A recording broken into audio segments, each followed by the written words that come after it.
Hey everyone, and welcome back. Today we're diving deep into something I know you're curious about, how to fuel those workouts to get the absolute most out of them. Yeah, it's a question that pops up all the time. It really does.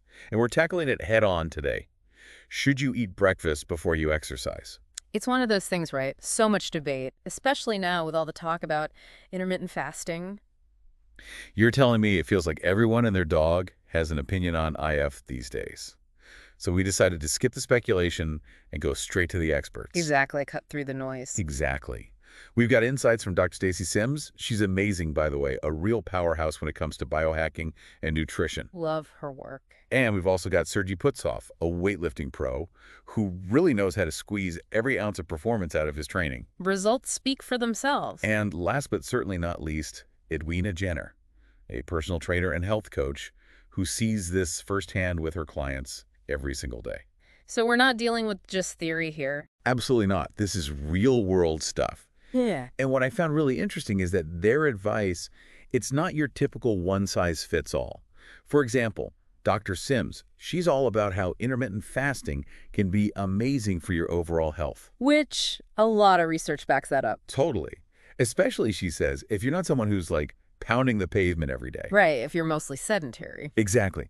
But then she drops this bomb that it might not be the magic bullet we think it is once you factor in regular exercise. Interesting. So not as simple as IF equals good or bad. Right. It's like, hold on, there's more to this story. So how does she see it specifically impacting workouts, for those of us who are really pushing ourselves? Well, she actually cautions, specifically women, against combining those intense workouts with intermittent fasting. Whoa, seriously. That's pretty It intense. suggests it could actually work against them. Now, that's not something you hear every day. What's the science behind that kind of warning? So it all comes down to this neuropeptide, kisspeptin. It's essential for regulating hormones, keeping your blood sugar in check, even managing your appetite. Okay, starting to sound kind of important. Right. And what Dr. Sims points out is that women are particularly sensitive to any disruptions in this kisspeptin. I see. So we're talking about that hormonal connection. Exactly. And she's saying that mixing exercise with fasting, it can really throw a wrench in the production of it. Oh, wow. So we're talking potential consequences here. And not small ones either. We could be talking messed up periods, making it harder to lose fat. Definitely not what most people are aiming for. No kidding. That's like the opposite of some people's goals. So that's a serious consideration for women who are really rocking it in the gym and thinking about IF.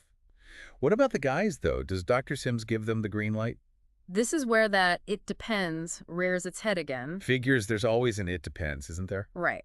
So while she focuses on the impact on women, Suji Putsov, our weightlifting guru, he chimes in on the male perspective. Okay, let's hear it. He says IF can be safe for men, but again, it's not a simple yes or no. He really emphasizes that things like your fitness goals, what you're trying to achieve, your body type, even the type of workout you're doing, it all comes into play. So we're talking personalization, which makes sense. We're not all built the same way, so why should our approach to fueling those workouts be any different? But were there any specific benefits that he highlighted when it comes to fasted workouts? Assuming you're approaching it safely and it, works for your body. Oh, definitely. He sees potential in I for boosting fat burning, improving how your body responds to insulin, even increasing endurance. Ooh, those are some appealing benefits. Right. It's like training your body to tap into those stored fat reserves for fuel instead of just relying on carbs. So fascinating how the body adapts like that. It is, but There's a but, I can feel it. there always is, right? Hmm. Putsov emphasizes that if you're not careful with these fasted workouts, you could end up sabotaging your performance. Oh no, that's the opposite of what we want. Exactly. And the key, he says, is having enough glycogen stored in your muscles. Glycogen. Now, I'll admit I've heard that word thrown around, but I'm not entirely sure I could explain what it is or why it's so crucial. Basically, think of glycogen as your muscle's go-to energy source. Gotcha. Like the fuel in your car. Exactly. And without enough of it, your body just gets tired way faster, your muscles start breaking down more quickly, and your entire workout, it suffers. You hit that wall, and not in a good way. Oof. Yeah, I've been there. Not fun. So if someone is considering trying IF, especially with workouts, what should they be eating to make sure they're topped up on this glycogen? Or is it more about the timing of the meals? Well, Edwina Jenner, our trainer in the house, she actually echoes what Putsov was saying. She sees firsthand that most people just can't perform their best when they're tackling these intense workouts on an empty stomach. Makes sense. Hmm. You wouldn't expect a car to run at peak performance on an empty tank of gas. Why would we treat our bodies any differently, especially when we're pushing them hard? It's like expecting to win a race while running on fumes. So Jenner, she's all about that nutritious breakfast before exercise. Okay, so fueling up is key. But I bet there are some nuances, even when you were eating beforehand. Oh, absolutely. She stresses that there are a few things to keep in mind. Yeah, like it's not just about eating something before you work out. Right. It's about eating the right things. At the right time. Exactly. So what's the magic formula there? When does Jenner say we should be timing those meals? So she's all about finding that sweet spot Okay. where you're fueled up, but not feeling like you just ate a 10-course meal. Right. We don't want to be sluggish. No, exactly. Gotta feel good. So if you're opting for something small, Okay. easy to digest, Makes sense. like a banana, smoothie, maybe some peanut butter toast if you're feeling fancy, Love it. she recommends about an hour before your workout. Okay, so give your body a chance to process everything. Exactly. Not hit the ground running with a stomach full of food. Yeah, you don't want to be doing burpees feeling like you need to, Yeah, nobody wants that. not a good look. But then for those of us who, Yeah. we need a real breakfast. The oatmeal and eggs crew. I'm with you. Exactly. For those larger meals, she says at least an hour and a half Okay. to 2 hours before. Got it. So timing is key here. Timing is everything. It's not just about what we're eating. It's also about when. 100%. Okay. But it's not just when we eat. Right. It's what's on our plates. Of course. So are there any food combos that Jenner's like, this is the pre-workout dream team? Oh, she loves a good protein and slow-release carb pairing. Okay, I've heard that before. But remind me, why is that combo such a winner? So it's all about that steady release of energy, right? Okay, so we're avoiding those spikes and crashes. No sugar crashes here. Yeah, You want to feel good throughout that whole workout. makes those tough workouts a little more bearable, for sure. Exactly. So instead of reaching for, I don't know, that sugary cereal that's going to leave you, Face down an hour later. Exactly. Jenner's all about things like, she loves overnight oats. Ooh, overnight oats, classic. Right. Easy, delicious. Perfect combo of the protein and the slow-release carbs. And you can prep them ahead of time. It's like a win-win-win. Exactly. And you can even bump up the protein even more, add Yeah. a scoop of protein powder, go crazy. I love it. So we've talked a lot about the food, but what about hydration? Seems like we can't forget about that. Oh, hydration is key, especially when you want to crush your workouts. He's all over this. Yeah, what does he say? He says staying hydrated throughout the morning not only keeps your energy up, Oh, yeah. but can actually kickstart your metabolism. It's like the original performance enhancer. Right. Easy to forget about, but so important. What about if you're really pushing it with those high-intensity workouts? Any extra hydration tips there? He recommends considering electrolytes if you're really going hard in the gym. Makes sense. Give your body what it needs. Now I want to circle back to something we talked about earlier, which is that connection between fasting, exercise, and stress. Oh, right. It's not something we always think about when it comes to fitness, but This is huge. Dr. Sims made it clear, this is crucial. Oh, yeah. It can impact everything. And it's not just about feeling stressed out, right? Right. Dr. Sims was talking about the physical effects, too. It shows up everywhere. Like that cortisol face, I think she called it. Oh, yeah. Cortisol face is real. So stress isn't just in our heads, it's written all over our faces. Exactly. It can be puffiness, breakouts, Yeah. even premature aging. Wow, I had no idea stress could have that kind of impact. Yeah, it's a whole body thing. So basically, ignoring those signs of stress, it can backfire on us in ways we might not realize. Big time.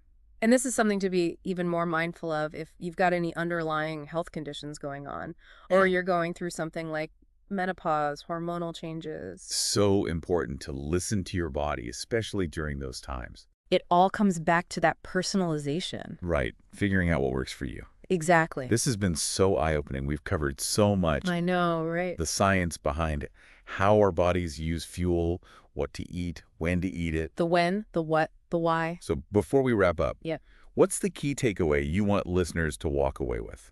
It's like you said, it's about setting yourself up to win, right? Totally. Not just in that moment, but long term. Right, it's bigger than just one workout. Exactly. Yeah. So when you've got the right fuel in the tank, Yeah. you've got more energy to push harder, You recover faster. Makes sense. And honestly, you just feel more capable. Yeah, you're not hitting that wall as quick. Exactly. You're pushing that wall further and further back. Love it. So we're talking about like maximizing those results. Exactly. It's not just about how you feel in that one session, though. Right. It's the long game. Yes. Over time, when you're consistently fueling those workouts, Yeah.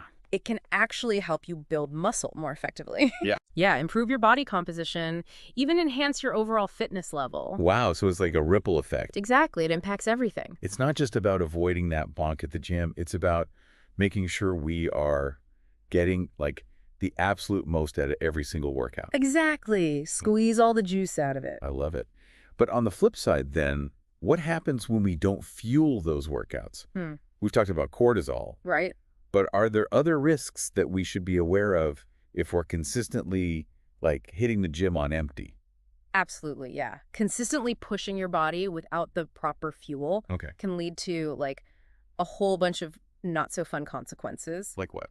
We're talking fatigue, feeling tired all the time, Makes sense. lightheadedness, mood swings. Ooh, nobody wants that. Not fun, even hormonal imbalances, which we talked about before. Right. That's a big one and not always easy to bounce back from. Exactly. And in the long run, it can actually backfire. Really? Yeah, make it harder to hit those fitness goals. So it's like we're working against ourselves. Exactly. You think you're doing something good by pushing through, but you might actually be sabotaging your progress. It's that whole listen to your body thing, right? It's not just a catchy phrase. Exactly. And that's especially true if you're dealing with any health conditions already, Oh. or you're going through hormonal changes like menopause, all that. So important to tune in during those times. It really is. Everybody's different. Everybody's different. Right. And what works for one person might not work for another. Exactly. And that's what's so great about having these experts weigh in. I know. This has been so eye-opening. We've covered so much ground, from the science to like the actual food on our plates, the timing. The what, the when, the why, the how, it's all connected. As we wrap up here, what's the biggest takeaway? What do you want listeners to remember from today? I think the biggest thing is there's no magic formula, right? Right. We've said that a few times, but it's true. It's about listening to your body, experimenting a bit. Yeah. Find what works for you. Exactly. Figure out what routine makes you feel your best, helps you perform your best. Makes sense. Don't be afraid to ditch the fads and the dogma. Right. Just because it works for someone else doesn't mean it's going to work for you. Exactly. Love that. So ditch the guilt, listen to your body, and if you're looking for that extra edge in your fitness journey, you've got to fuel it, right? It's the most sophisticated piece of equipment you'll ever own. That's so true. And on that note, we're going to leave you with this thought. We talked all about how food fuels our workouts today, but what about after? Oh, good question. The deep dive for another day. Thanks for joining us, everyone.